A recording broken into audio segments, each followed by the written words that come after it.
Hello everyone, welcome to my booktube channel. Today I am here with a very short video. Well, I hope it will be a short video.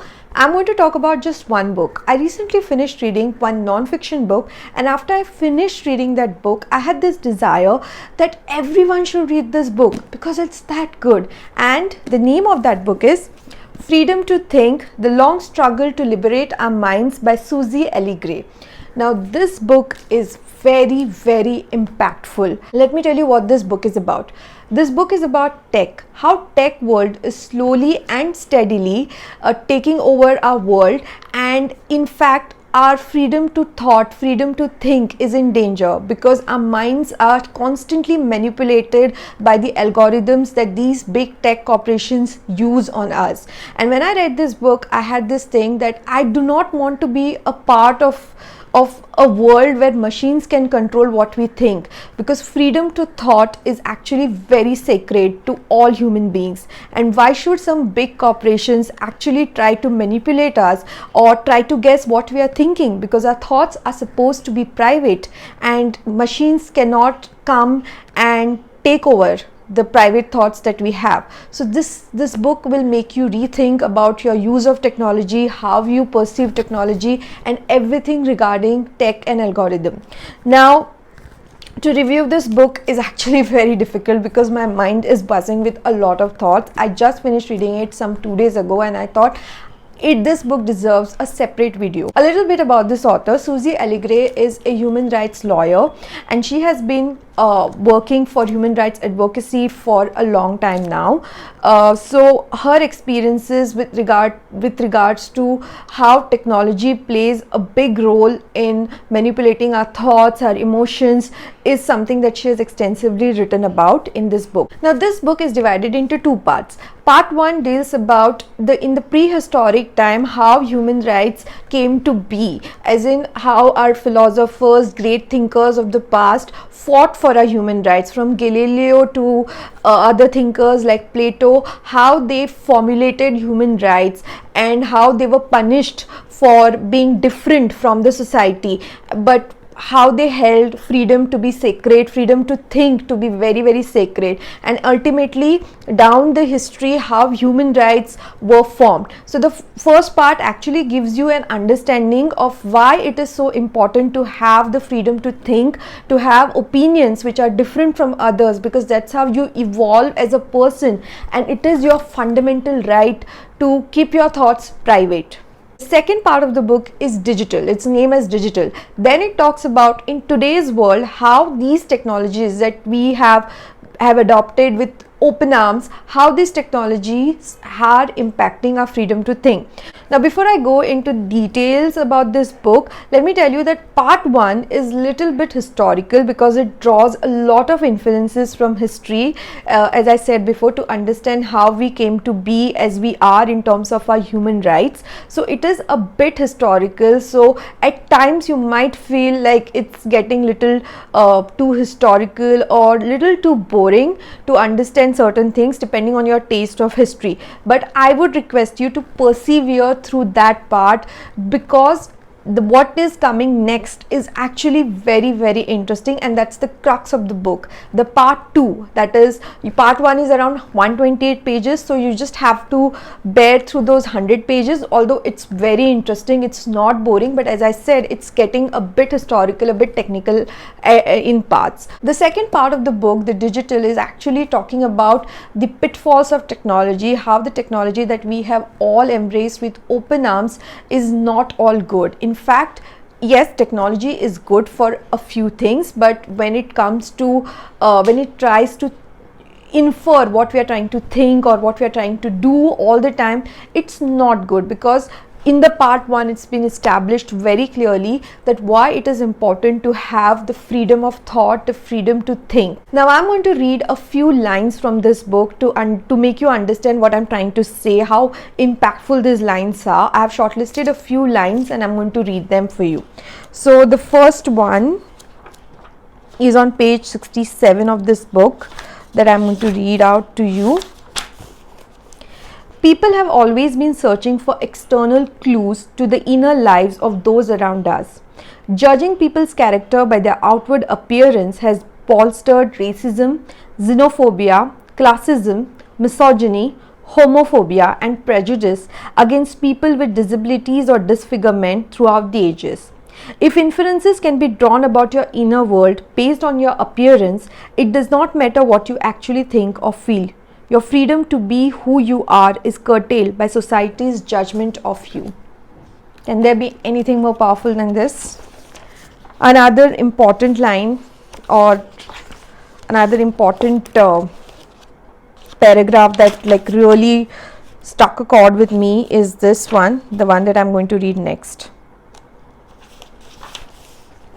We need to understand the potential risks of technology so that we can make sure that it develops in a way that serves society, not those who seek to control us for their own ends. Once we have lost our ability to think freely and form independent opinions in the privacy of our minds, we may never get it back. It is in the 21st century that the right to freedom of thought must really be allowed to come of age.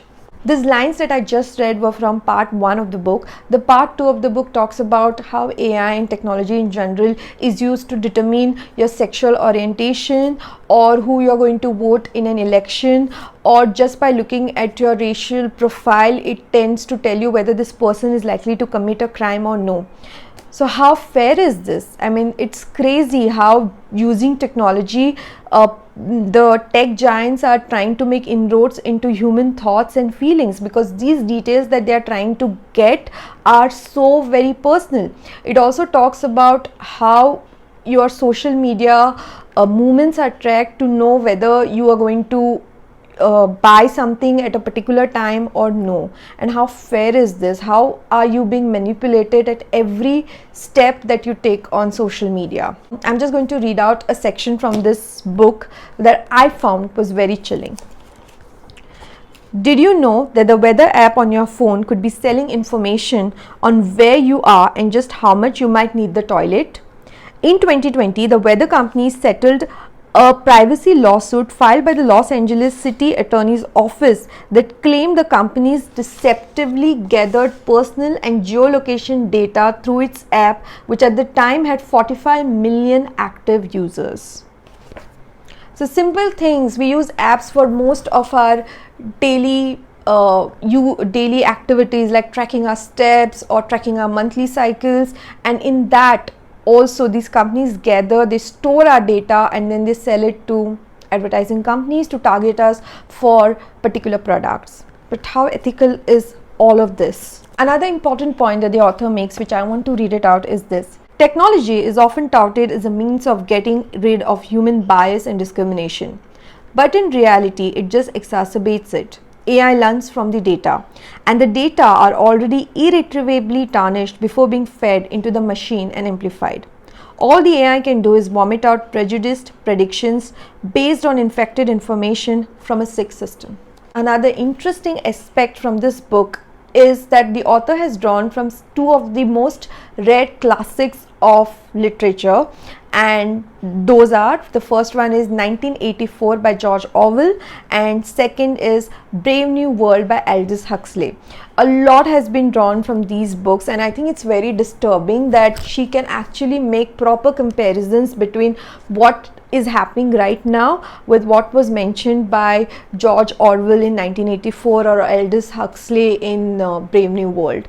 A lot of references are given depending on these two books. I don't know whether you are convinced or not that you should read this book based on what I have read out or based on what I have spoken about it, but if you feel at least some bit of inquisitiveness about this book, then do pick it up. I'm telling you, it's worth your money. It's something that everyone should read to understand how technology is not always good for us.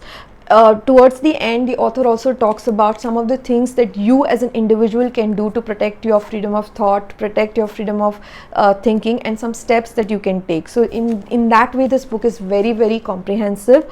I have rated this book 4 stars just because the initial part was getting a bit too tedious to read, and towards the end I also found that the book was quite long, and I just wanted it to get over after a point, and that is why I gave this book 4 stars. But apart from that, this is a gem of a book, especially if you want to understand how technology is manipulating it, because I think to have the knowledge about what they are doing to you is important, because many a times we just sign off on that the concepts, the agreement. Whenever we download an app, we have this long list of terms and conditions, and nobody has the time to go and read them, and we just say I agree and we download the app. But it's important to know what that app is doing to you. It's important to know that, and this book says that if you tend to read everything that these terms and conditions have laid out for you, it will take you about 76 working days in a year. We don't have that time, but we need to understand how these companies work, and then we can make an informed decision. So I think this book does that. It throws light on this fact that what these companies are doing to us, and after you get a proper knowledge, it's up to you whether you want to give them that kind of freedom or you want to protect your own freedom of thought. So I think I have said and spoken a lot and also rambled a lot about this book. So do give it a try if you find it interesting. And yeah, before I go, I also want to tell you, after you read this book, if you really feel that okay, I should now make sure that I reduce my use of social media or how I interact with these apps, you can definitely read another book. It's called Digital Minimalism by Cal Newport. I love that book and it was very interesting. It talks about how you can reduce your social media usage and why you should be doing that for your own emotional and your mental health. So definitely, if you want, you can read that book after you have read this book. So that's it for this video. I hope you have gained something from this video, and if you have liked it, then please do like, share, subscribe and comment your thoughts about whether you're going to read this book, or if you have already read this book, do let me know what you think about it. So thank you so much for watching. I'll see you again in my next video.